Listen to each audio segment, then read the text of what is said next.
La réponse de l'ange a été très claire. Et nous ne le souhaitons à personne. L'ange lui répondit, je suis Gabriel, je me tiens devant Dieu. J'ai été envoyé pour te parler et pour t'annoncer cette bonne nouvelle. La bonne nouvelle, tu auras un enfant, un fils, il sera même prophète.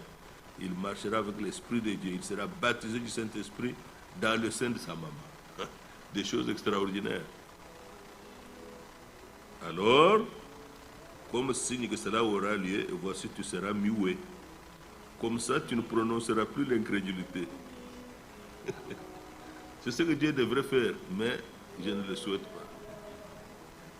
La bouche ici dérange beaucoup de choses. Il exprime des faux raisonnements au lieu de se taire. Mais on l'a infligé une discipline de la bouche. C'est pourquoi le frère Franck dit, quand vous baptisez quelqu'un, faites en sorte que même sa bouche soit dans l'eau. La bouche. Elle dérange tout. Dieu parle, la bouche de l'homme parle. Lisez dans Matthieu 15. Dieu dit, et vous vous dites. Dieu reproche ça aux pharisiens. Dieu dit, et vous aussi vous dites. Non. Lorsque Dieu donne la réponse, même si nous ne comprenons pas, remercions-le seulement. Amen. Il sait ce qu'il a dit. Lui fait remarquer à Dieu, voilà comment cela sera possible, car je suis vieux et ma femme est aussi avancée en âge. Dieu ne le savait pas? Dieu le savait. Dieu le savait. Nous l'avons vu, dans la rédemption, Dieu a pourvu au sang comme prix. Comme prix a été payé pour qu'il n'y ait plus de discussion et que l'ennemi ne puisse pas dire non, il y a encore quelque chose qui est resté, vous n'avez pas terminé, il y a encore l'essence qu'il faut payer pour qu'il puisse encore avoir l'autorité sur la chose, sur nous. Dieu a tout payé par le sang précieux de Christ. Et quand bien même il a payé le prix,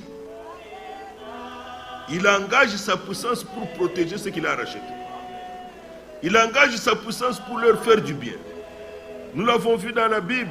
Lorsqu'il a libéré Israël, lorsque le sang des agneaux ont coulé dans chaque maison, le sang a coulé, on a mis sur les linteaux. Mais après, l'ennemi a voulu poursuivre. Et c'est ce que nous vivons. Nous avons donné nos vies au Seigneur. Nous nous sommes réjouis du salut, la paix avec Dieu, la réconciliation avec Dieu. Mais l'ennemi nous poursuit toujours. Pour nous ramener. Dieu doit engager sa puissance pour nous fortifier dans la foi, pour nous guérir, pour nous délivrer. Alors, maintenant, il est dit, verset 26, c'est à vous premièrement que Dieu ayant suscité son serviteur, l'a envoyé pour vous bénir en détournant chacun de vous de ses iniquités. La parole de Dieu ne peut pas nous maintenir dans les souillures. La parole de Dieu ne peut pas nous maintenir dans les saletés. La parole de Dieu est l'eau qui nous nettoie. Elle est la nourriture qui nous fortifie. La parole de Dieu, elle est la semence par laquelle nous sommes engendrés, mais elle est en même temps la puissance de Dieu pour pouvoir nous sanctifier, nous détourner de toutes les voies mauvaises. C'est la raison pour laquelle il a envoyé les prophètes, c'était pour amener le peuple de Dieu à Dieu. Tous les prophètes qui ont prophétisé, qui ont prêché, c'était pour amener le peuple à Dieu. Il veut retourner à Dieu. Et nous aussi, nous avons reçu un message qui nous fait engager à pouvoir, oh mon Dieu, délivrer Israël de ses ennemis qui le poursuivent. Au vu aux enfants, au vu de tous ceux qui étaient là, les vieillards, les femmes, Qu'est-ce qu'ils ont vu? Ils ont vu la colonne de feu se déplacer pour s'intercaler entre les poursuivants et son peuple racheté. Toute la nuit, du côté des Égyptiens, c'était les ténèbres les plus profondes pour qu'ils ne voient pas même le chemin. Et du côté du peuple d'Israël, c'était la lumière, la même colonne de feu. D'un côté, elle rendait tout ténèbres, et de l'autre côté, pour son peuple, tout était lumière. Pendant ce temps, le vent soufflait pour que la mer s'ouvre. Il fait toujours une voie miraculeuse. Tout ça, c'était quoi? Accomplissant la rédemption, ils sont libres. L'ennemi, l'Égypte n'a plus la main sur eux. C'est fini. Et ils ont traversé au rythme qu'ils marchaient. Les vieillards à leur rythme, les jeunes à leur rythme, les femmes enceintes à leur rythme, les bêtes qui avaient fait des enfants, des petits à leur rythme, tout le monde. Ceux qui étaient malades marchaient à leur rythme. Ils sont tous sortis. Ils sont tous sortis. Et quand ils sont sortis, alors il s'est déplacé. Il a laissé maintenant les Égyptiens les suivre. Et pendant ce temps, il a dérangé leurs moyens de transport, enlevé les roues, et ainsi de suite. Mais au lieu de comprendre qu'il ne faut pas continuer à suivre les enfants d'Israël, ils ont poussé. Quand quelqu'un est incrédule, il ne comprend pas la voix de Dieu. Ils ont poursuivi, ils sont entrés dans la mer, la promesse n'était pas pour eux. Mais comme la parole était déjà prononcée de la part de Dieu, ces Égyptiens que vous voyez, vous ne les verrez plus. Vous ne les verrez plus. Attendez. Dès qu'ils sont sortis, ils ont regardé en arrière. Le Seigneur a dit à Moïse, étends encore de nouveau ton bâton. Lorsqu'il a étendu le bâton, l'eau de tous les côtés est revenue. Ils ont vu simplement comment ces pauvres militaires égyptiens, avec leurs chevaux, se débattaient dans les eaux, avalaient l'eau, se noyaient. Alors la grande sœur de Moïse a pris un tambourin, les cantiques, les louanges à notre Dieu. Et les sœurs ont suivi. C'est ce que nous devrions faire lorsque la rédemption nous est annoncée. Nous devrions louer Dieu de tout notre cœur. Plus jamais les vrais croyants ne redeviendront encore esclaves du Satan. Plus jamais les vrais croyants redeviendront esclaves du monde. Plus jamais les vrais croyants reviendront esclaves du péché. J'aime ce passage dans Hébreux 12, verset 27. Ces mots, une fois encore, indiquent le changement des choses ébranlées, comme étant faites pour un temps, afin que les choses inébranlables subsistent.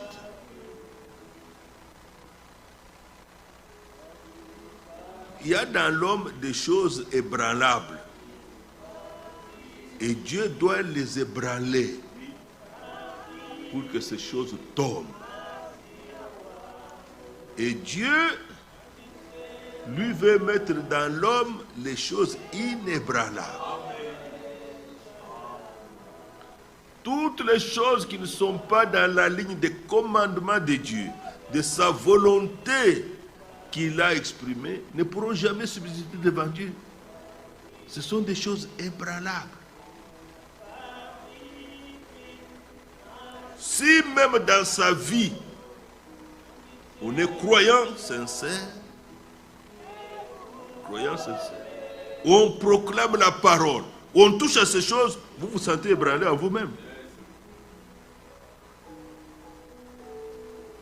Il est croyant, mais il fume toujours.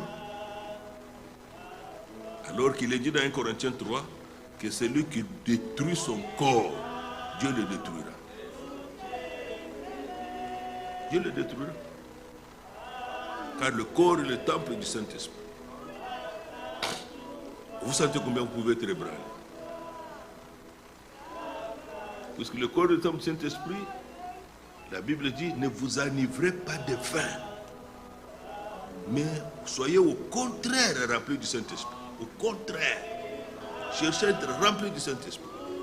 Lorsqu'on touche à ça, vous allez sentir comment vous êtes ébranlé à vous-même.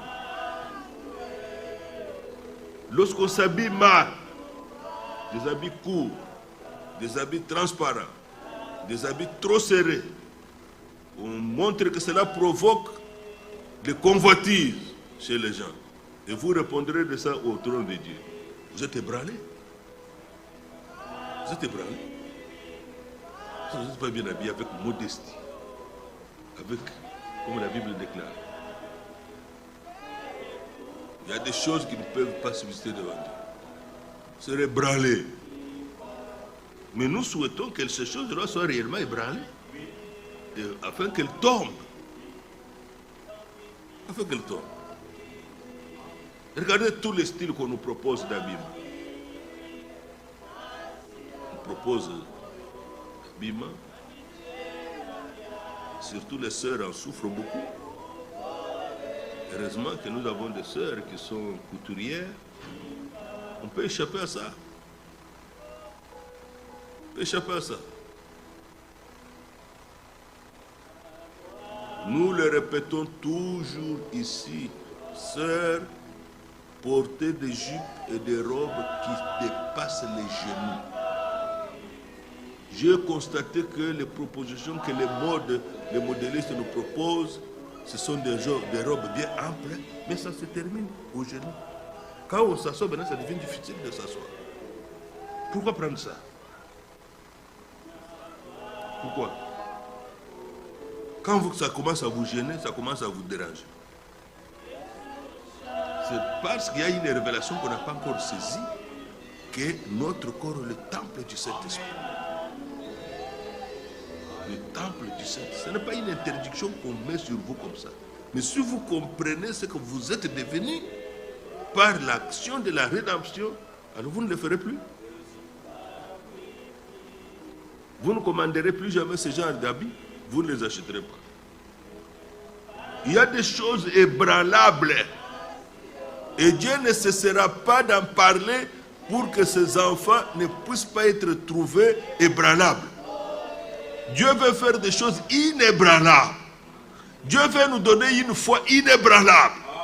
Qui ne bouge pas, la foi parfaite. Verset 28, c'est pourquoi recevons un royaume inébranlable. Vous voyez? Qu'est-ce que Daniel a vu? Il a vu une petite pierre qui a quitté la montagne, qui est venue frapper la statue que le roi avait dressée. Et tout s'est cassé, tout, c'était ébranlable. Tout a été brisé. Et tout ça est devenu après une montagne. Et Dieu a interprété. C'est le royaume à venir, le royaume de Christ. Il n'y a personne qui peut l'ébranler. La Bible dit, le Très-Haut établira un royaume qui ne passera jamais à un autre royaume. Lui détruira tout pour rester seul. C'est ce que Dieu lutte maintenant. Dieu lutte comment peut-il régner dans notre vie, dans son Église. Philippiens 2.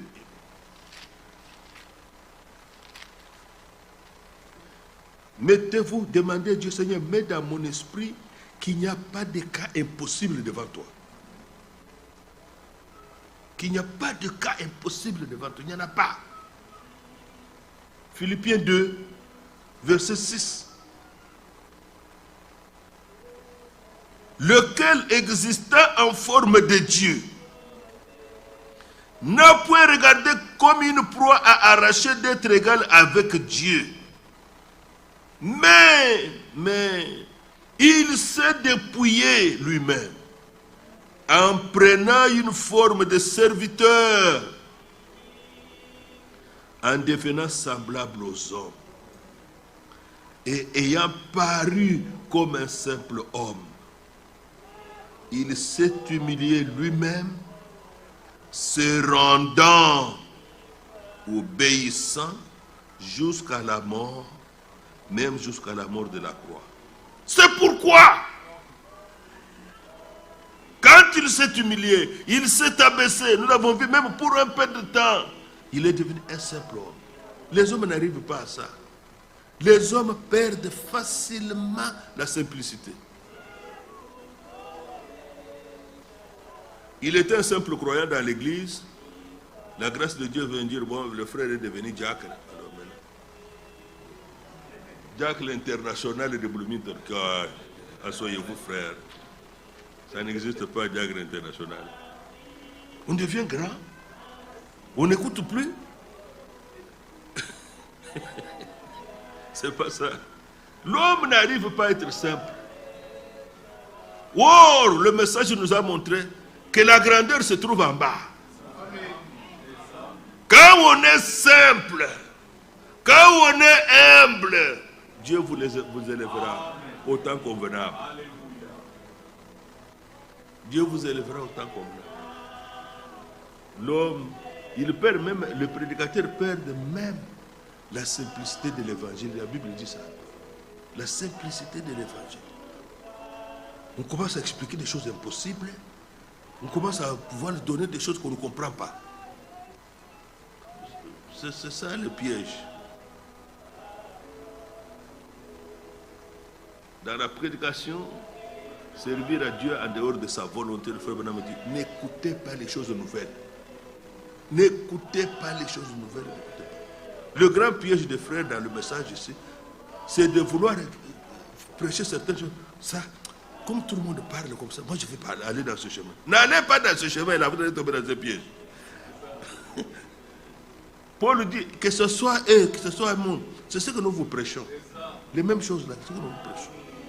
Quand vous allez commencer à chercher à prêcher des choses différentes de telle ou telle personne, vous allez tomber dans un piège. Et c'est fini, vous allez vous égarer. Quand on perd la simplicité, nous l'avons vu hier, toujours dans Hébreux 2 ici, lorsqu'on annonce seulement l'évangile du salut, de ce qu'il a fait, Dieu est obligé de le confirmer par des prodiges, des miracles et des signes, parce que vous ne parlez que de ce qu'il a fait. Ne cherchez pas de grandeur. La grandeur se trouve dans l'abaissement. Pour Dieu, le haut se trouve quand on descend. C'est comme ça, quand on a cherché le Messie, on le cherchait, on attendait voir quelqu'un descendre avec des soutanes, grand, quelqu'un de... Il n'est pas venu comme ça. Quand Dieu a répondu à l'attente du Messie, il a donné un petit enfant, né dans une crèche. Il a dit non, ça ne peut pas être lui, frère. C'est un trompeur, c'est un blasphémateur. Non, mais c'était lui. Il est venu comme un simple homme. Un simple homme, comme dit l'Écriture. Verset 9. C'est pourquoi Dieu l'a souverainement élevé. Il lui a donné le nom qui est au-dessus de tout nom. Posséder le nom de Jésus par la révélation, c'est un grand trésor. Parce qu'il est dit, quiconque invoquera le nom du Seigneur, dans la maladie, dans l'accident, dans les problèmes, sera sauvé. Amen. Il sera sauvé. Quiconque invoquera le nom du Seigneur sera sauvé, sera sauvé. Et le mot sauvé a tout dedans. Protection, bénédiction, secours, délivrance, guérison, ça se trouve dans sauvé. La repentance et la rémission des péchés seront prêchés en son nom. Il a dit ça dans Luc. À mon nom, à mon nom. Ô Père, pardonne-moi au nom de Jésus-Christ. Dieu pardonne. Dieu pardonne. Dieu pardonne. Tu es venu de la manière correcte. Tu n'es pas venu sous tes mérites. Tu es venu sous les mérites de quelqu'un d'autre. Souvenez-vous du cas de Jacob. Il est venu sous les mérites d'Ésaü. Dieu l'a accepté.